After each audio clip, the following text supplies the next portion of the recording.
don't know where I am. Okay. Alright. I am at the Florida State University Center for Performing Arts. My mom decided to go to. She will not be in the video because she doesn't want me. So, welcome to Sarasota, Florida, home of one of the most unexpected treasures in the state, the Ringling Museum. This is pretty. So it's a museum for clowns?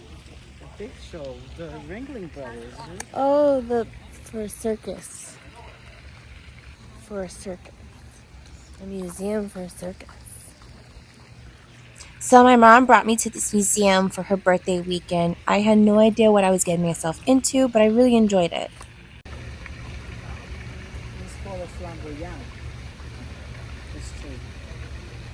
Alright, so before we head inside, here's a little backstory. The Ringling Brothers weren't just about the circus tent. They actually built an empire. John Ringling and his brothers started out in late 1800s in Wisconsin. By the early 1900s, they had brought Barnum and Bailey, and together it became the Ringling Brothers and Barnum and Bailey Circus, what they call the greatest show on earth. Now, the first building we're walking into is my favorite part. The Circus Museum. This is where you'll see the Howard Brothers Circus model. And listen, this thing is insane. It's a 3,800 square foot miniature circus at a 1/4 inch to the foot scale, built by one guy, this one, Howard Tibbals. He worked on it for decades, and it got over 42,000 tiny pieces. Every wagon, tent, horse, clown, acrobat, even the concession stands are recreated. Just wait and see. In 1939 was Howard's first Ringling Brothers and Barnum and Bailey show at age 3. By the time he was a teenager, he was already sketching wagons and tents at the age of 17 in 1956. Over decades, he kept adding piece by piece, eventually creating what we know now as the Howard Brothers Circus model. It took him over 50 years to complete the 42,000 miniature parts. So this is where it all started. The circus rolling into town, everyone preparing. Basically, they would shut down cities for this circus. So back in the early 1900s, the Ringling Brothers and Barnum and Bailey Circus traveled on massive trains, dozens of cars carrying hundreds of performers, animals, props, and wagons. Once everything was offloaded, the circus transformed into a moving city.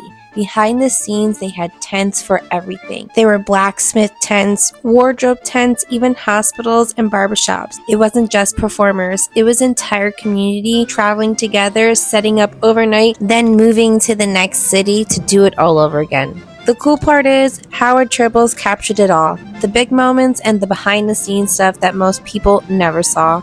It really made you realize that the circus wasn't just a show, it was a lifestyle.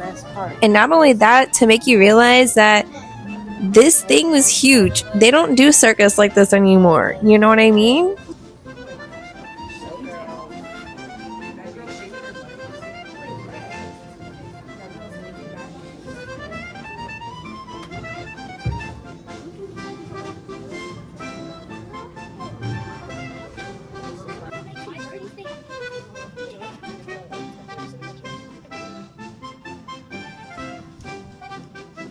The fact that Howard spent his whole entire life making this model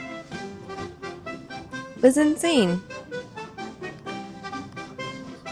Like, I feel like I'm there. Don't you feel like you're there?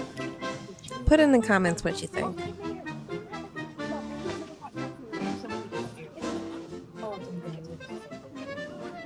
Now remember, this was real. This circus would go to city and just perform for one day. My mom would tell me how she used to go to this circus when she was a child, and it was the exact same thing. It brought back memories for her.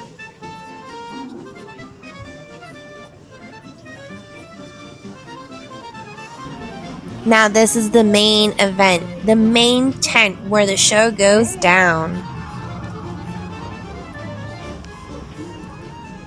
cool, huh? Yeah.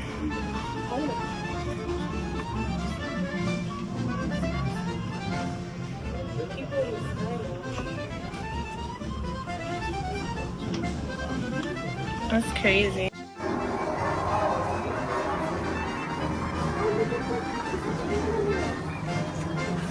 Look, the kids are sneaking in to watch it from there.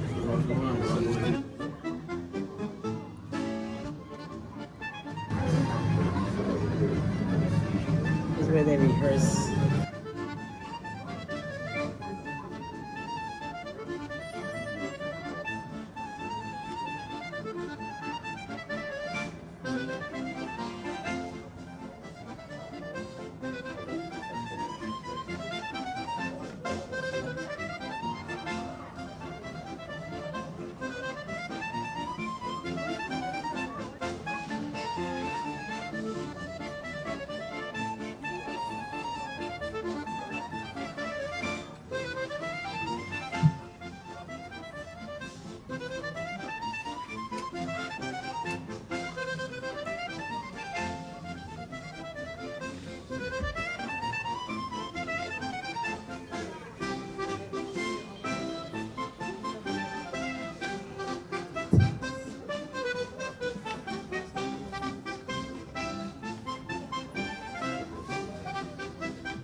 Now upstairs is where the real history is. This wagon here is called the calliope. It's kind of like a giant steam-powered organ on wheels.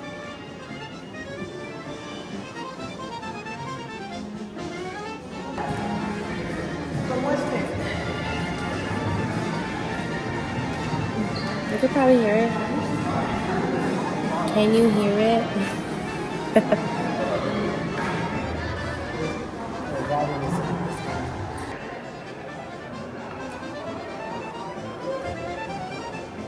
Alright, this is the fun part. This is the very interactive part of this building, of this museum. Where do we start? Where do we start? We're gonna start over here. Acrobats. Started from the 1840s. Holy shit. Oops, excuse my language. A violin.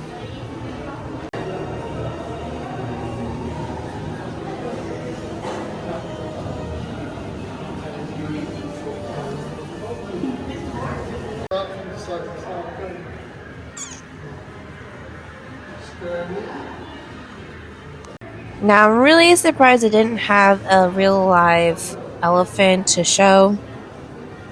I'm just kidding, guys. Is it because of, like, animal cruelty? This section here is a great place for kids to critically think and get interactive with on if they were a circus performer.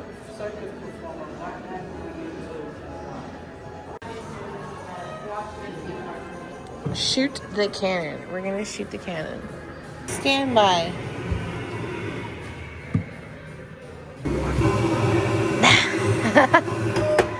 Try to hit the target. No way. And then we're gonna launch it. Oh, almost. Oh, nice.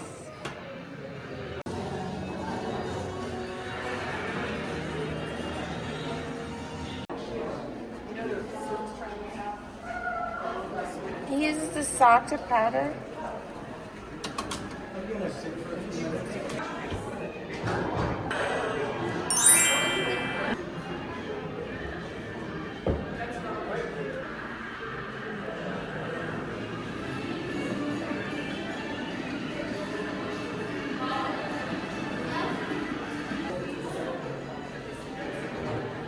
it like everybody else.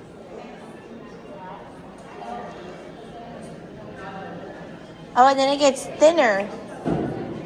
Thinner or thicker? It gets a little thinner. It looks all the same size to me. No. No, it literally does.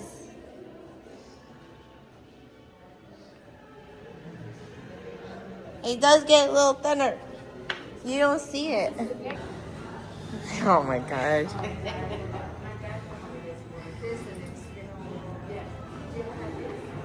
Oh, you failed. Oh, see? No, it's on your imagination. It's on your imagination.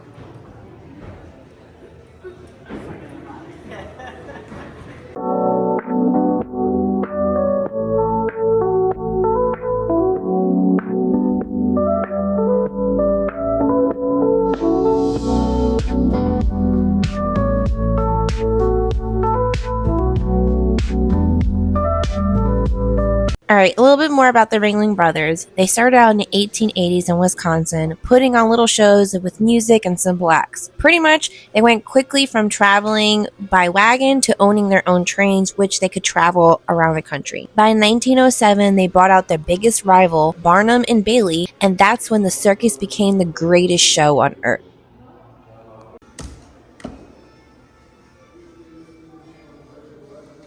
Look at, this is Tom Thumb at age 7 and at age 45 when he died.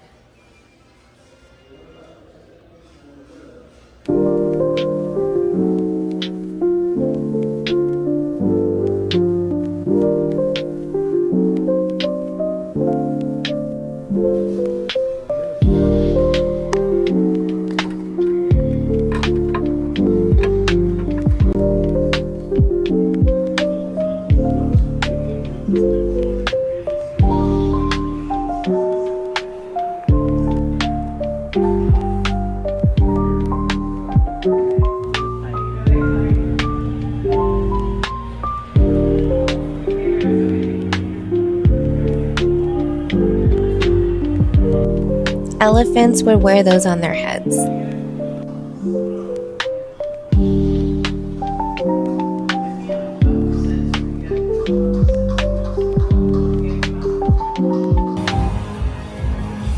And someone's gonna pop out right now.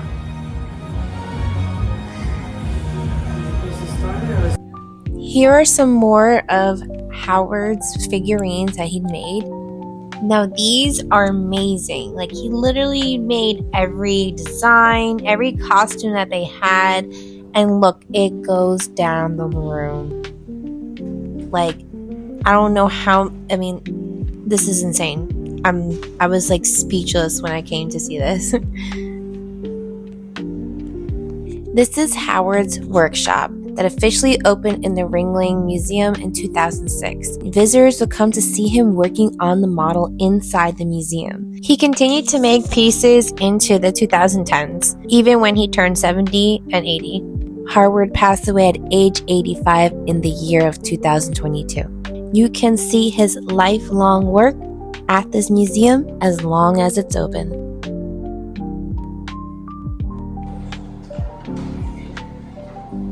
That is pretty.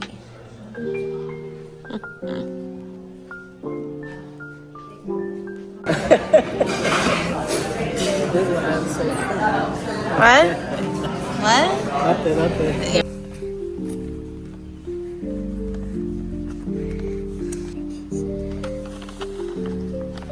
Don't you hate when you start to use your camera and then you think you're recording but you're not recording? That's what just happened. It just happened.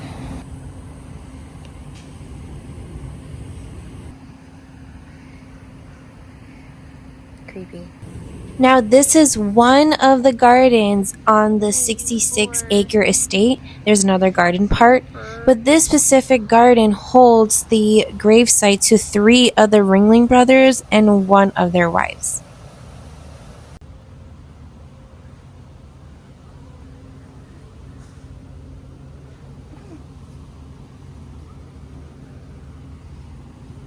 You're dancing. Hello.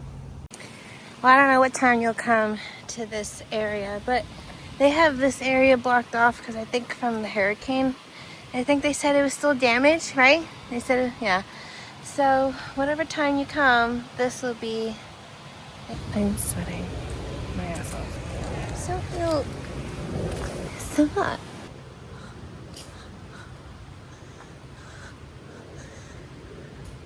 Reminds me of like Avatar.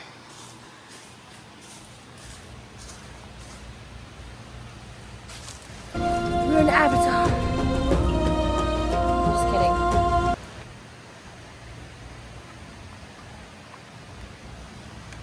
Then we're gonna turn it around.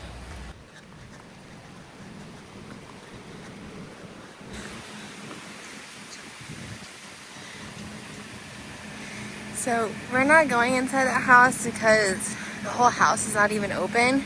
So it's only the first layer because it got damaged from the hurricane. So we figured let's not pay the extra $15 to go in because you can't and fully enjoy it. But you can see it from the outside and you can go to the terrace, which we're about to go there now. But I just wanted to walk as close as I can. Danger. Here is the famous Kadazan, which means House of John. This was John and Mabel's Ringling winter home, finished in 1926. It's huge! 36 square feet with 56 rooms. The design was inspired by palaces in Venice, Italy. I mean, just look at the details on the building, like the windows and the color. It just looks straight out of Italy. So as I mentioned before, the inside is under construction, so you still can go inside, but we just chose not to. I wonder what steps do they take to prepare for a hurricane. One last look at this place.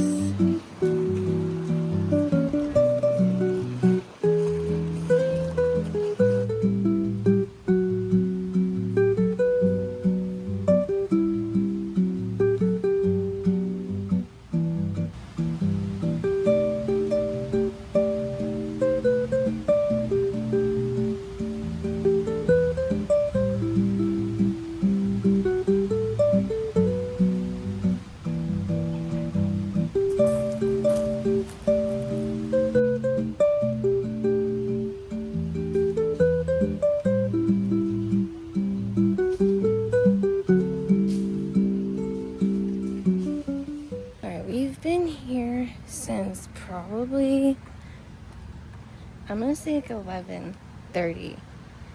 No wait, probably around like 10, 11:30, 12. It's 3:30.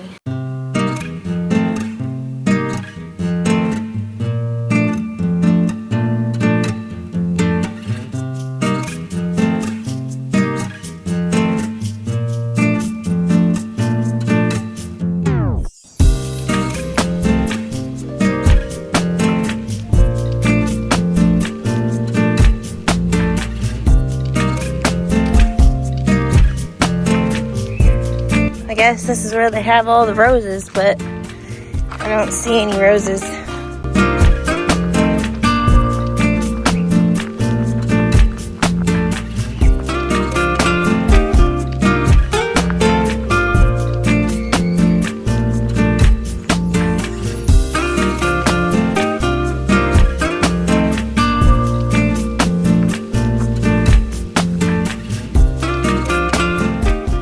We stepped inside the building with the original circus train. What?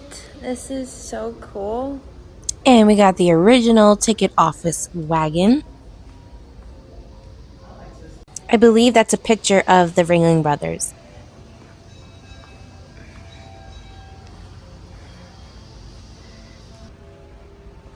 Wow.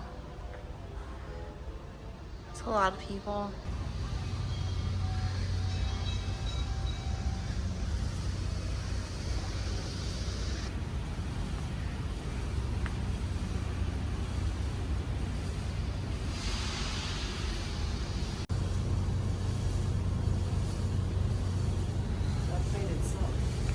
Oh, really? Yeah, that's like a jukebox type of thing, but they play the song. Hmm.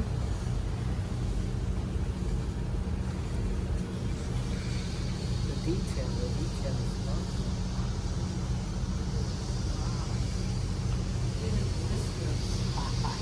This was made out of wood? No.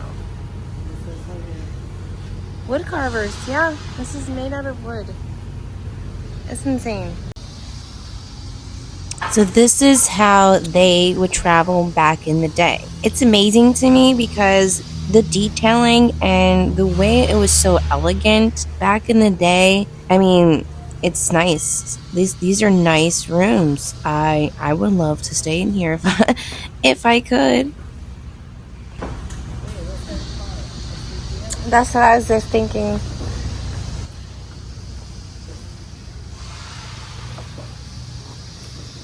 Look at this bed. This is nice.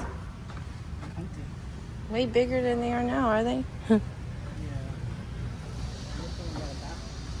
Right here.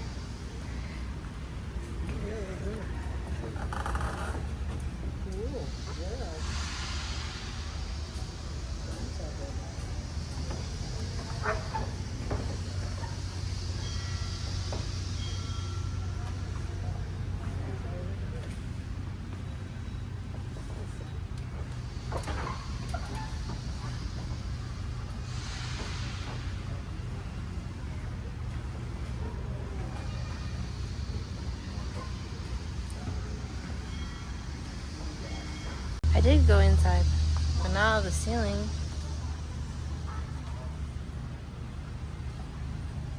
Look at that cannon car.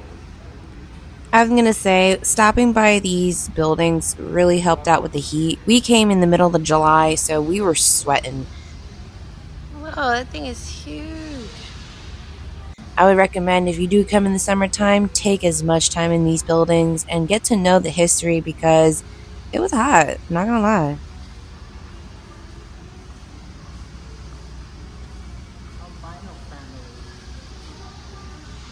All right, we're heading to my favorite part of the Ringling, the Art Museum.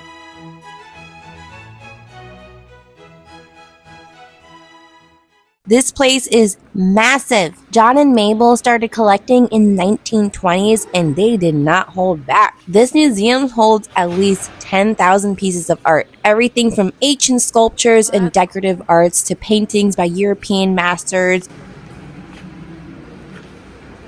Looks like a bunch of different purses or something.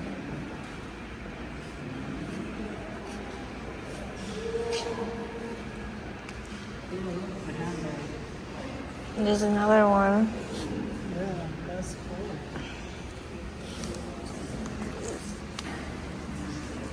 This is really cool.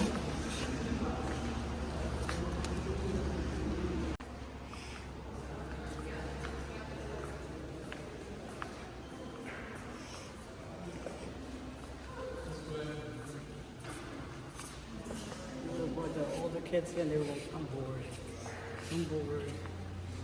Where's the fun in this? Photographers and This culture. look at this one's about United AIDS. So what's crazy is what you see on display is only part of the collection. Like I mentioned before, the museum has thousands more pieces in archives that rotate in and out depending on space and preservation.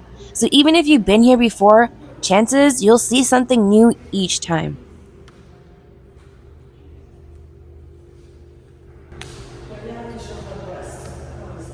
That was a thing back in the day. In my opinion, the courtyard is one of the most beautiful parts in the entire museum. This is a replica of Michelangelo's sculpture, David. I did not want to leave here. I'm surprised that this was like the last part of the museum that we visited. It was about to close. So we literally ran through the art museum. I wish I had more time. I don't know if you could tell by now, but this courtyard was inspired by Italian Renaissance gardens. It makes you feel like you're literally in Italy. So going back to the hours, I mentioned it was about to close. So from 10 a.m. to 5 p.m. they're open, though they do have extended hours on Thursdays, which opens up till 8 p.m. On Mondays, the Museum of Art bayfront gardens, and the glass pavilion is free. I actually had a good time visiting this museum. I love museums, especially art museums, so there was a lot of history to learn. I truly recommend visiting.